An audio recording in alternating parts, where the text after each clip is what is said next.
Ano daw?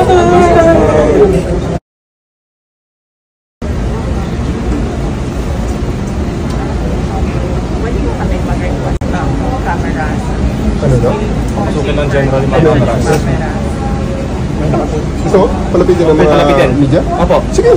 Lapit na. Okay. Go na. Go. Okay. Double time. Ding! I-release mo media. Release. Go na, sabi ni General. Lapit na. Si General lang nagsabi. Hindi, huwag po na kahit si General nagsabi. Ayaw ng hospital. Isolation po yan. Hindi Ayaw ng na, hospital. hanggang dyan lang naman yung camera eh. Ayaw ng hospital. Hanggang dyan na sa inyo.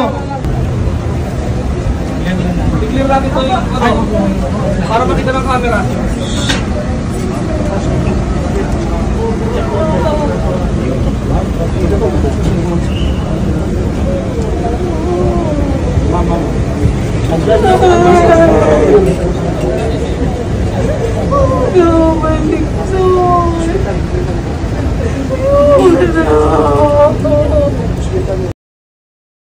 Korap, abusado.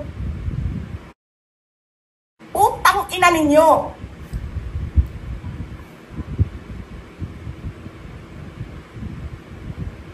Sino ang korap? Yung mga congressman na yan na nag-hearing, anong sinasabi nila? Pagkatapos, pag na-off na ang mic, pag wala na ang media, pasensya na kayo ha. Kailangan kasi namin ng pera. Mag-eleksyon na kasi.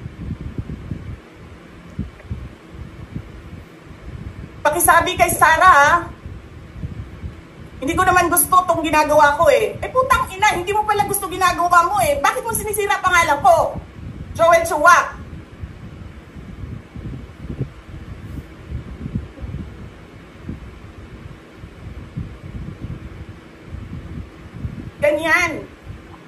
Ganyan ang bansa. This country is going to hell because we are led by a person who doesn't know how to be a president and who is a liar. Alam nyo anong pruweba ko na sinungaling siya? Tinanong ko, dalawang businessman. Matagal na sa negosyo ng bigas. Because I was concerned. Huwag kang mag-alala, ma'am, sa security ko. Kasi may kinausap na ako na tao.